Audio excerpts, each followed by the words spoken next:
further aware of the history of Palestine. Hitler akkuma irra caalaan keenya beeynutti seenaa Palestiin Hitler Yahudoota miliyoona 6 ol gube.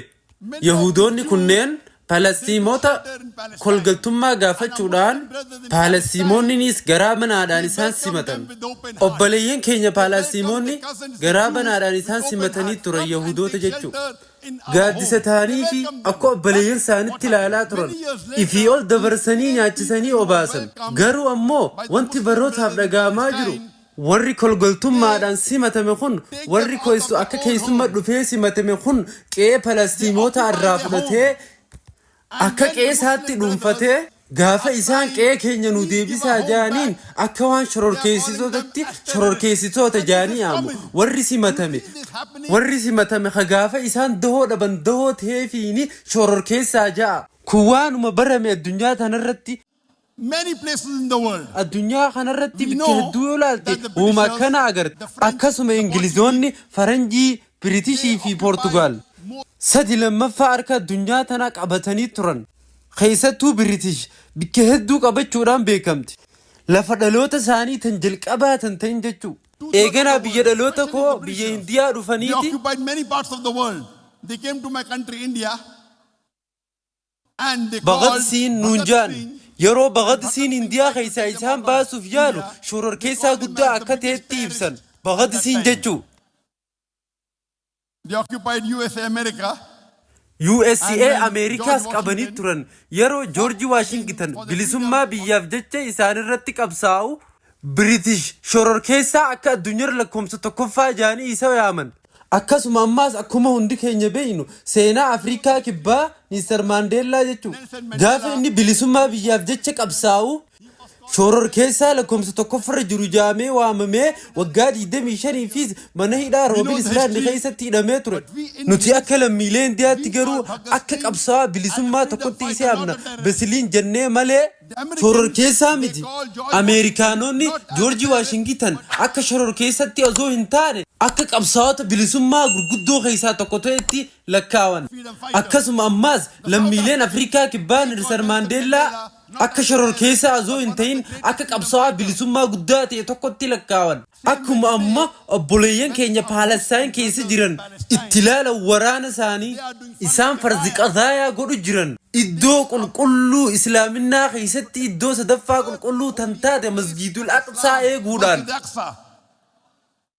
Bilisummaaf jecha garuu gaafa isaan bilisummaa isaaniitiif jecha qabsaa'an.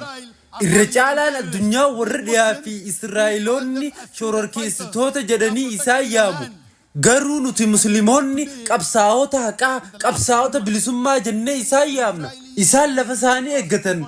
Garuu amma baatii dabarsine tana keessa Israa'eloonni hammeenyuma waggaa kurnaniif dabarsaa turan Filistiimota irratti gaggeessu jiran ajjeechaa guggaa daangaa dabarte daa'immanii fi dubartoota irratti. Waggaa 50 oliif lammiilee Palestiin qulqulluu dubartootaa fi daa'imman kumaatamaan lakkaaman ajjeesanii jiru. Duguuggaa sanyii kana balaaleeffanna nuti. Addunyaan akka Israa'el duguuggaa sanyii kana dhaabdu godhuu kadhanna. Fi ammaas Palestiimota obboleeyyan keenyaaf akka kadhannuun gaafadha. Akka Rabbiin qulqullaa'ee ol ta'e jannata isaan naqu. Qamadaa'eef akka sabrii kannu. Rabbiin guddaan inni waa hundaa danda'u warroota manca'an kanaaf waan isaan barbaachisu ni dhiyeessaaf. Garuu beekaa kun Rabbiin biratti rakkoo isaanii kana furuun salphaadha. Isaan uumama koruuf ta'a malee garuu faarruun kan Rabbiiti. Palestiimoonni halluu balali'uu ni agarsiisu. Galanni kan Rabbiiti. Nuti Musliimoonni hafanoo maal goona? Qabxiilee 13 ijoo ta'an takka isiniif dhiyeesseetiin jira. As far as Palestine is concerned, Allah is testing us. What are we Muslims doing? They will pass with flying. Isaan ammoo farzi qazaayaa godhu jiran harka iddoo qulqulluu sadaffaa eeguudhaan jechuu milkaa'ina guddaadhaan irra ni aanu. Isaan hojjechaa jiru. Nuti akka Musliima waliigalaatti maal hojjechaa jirra? Mee haasoo kiyya dhageeffadhaa qabxii gocha 13 of keessaa qabdu tana. Sultaan sagantaa tana irratti ji'a 3 dura na afeeree ture.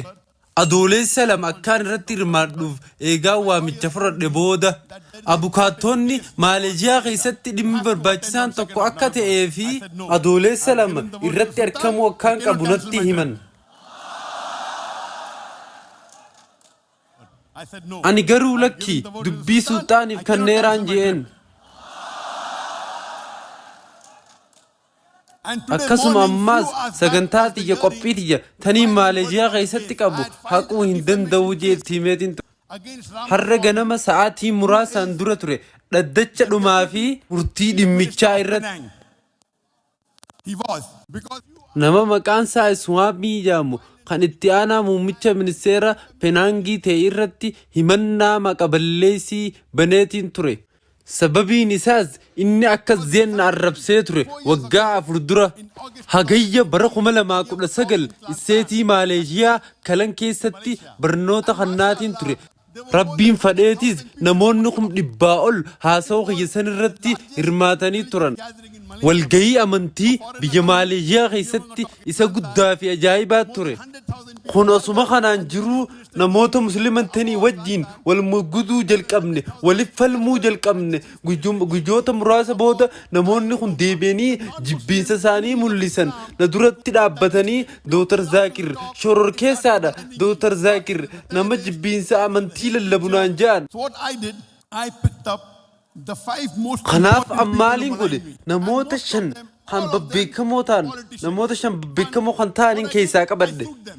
Irra caalaan isaanii hunda isaaniitillee jechuu ni dandeenya warra siyaasaa turan. Isaan keessaa tokko ministeera HRD'ti. Inni lammaffaa ammoo itti aanaa ministeera pirezidaantiiti.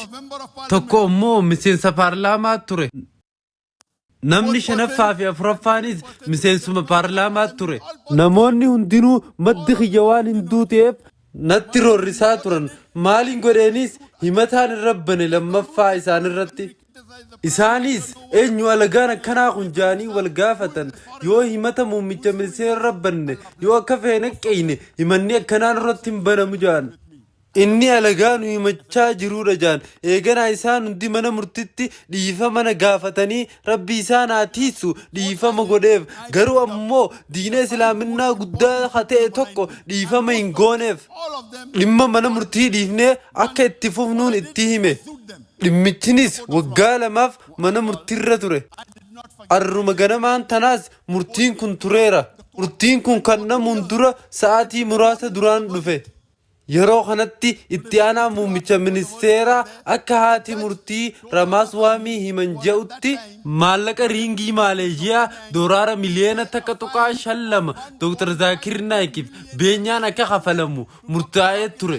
Maallaqni kunis doolaara Ameerikaa 300 wajjiin walqixa ture. Kan Naayijeeriyaa wajjiinis miliyoona 383 wajjiin walqixa. It is equal to 383 million naira.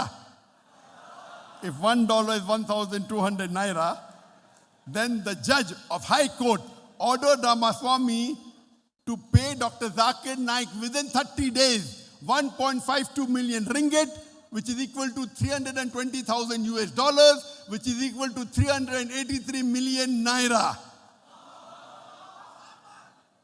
And Amma wantiin hin jechuu barbaadu maallaqni kun hundinuu akka kaayyoo Palestiiniif ooluun barbaada. Waadaas galeera. Ani maallaqa kana guutuu arjoomuun barbaada. Kun isa xiqqaadha.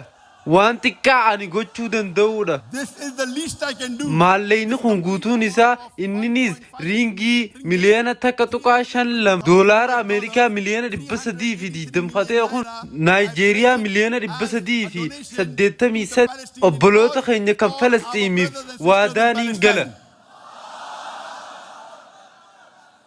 That may he grant the martyrs Filistiimotaaf Rabbi haa kadhannuuf. in Palestine. May he give them istiqama. And inshallah, victory will be ours. Surely, Allah is testing us. Are we following the Quran or not?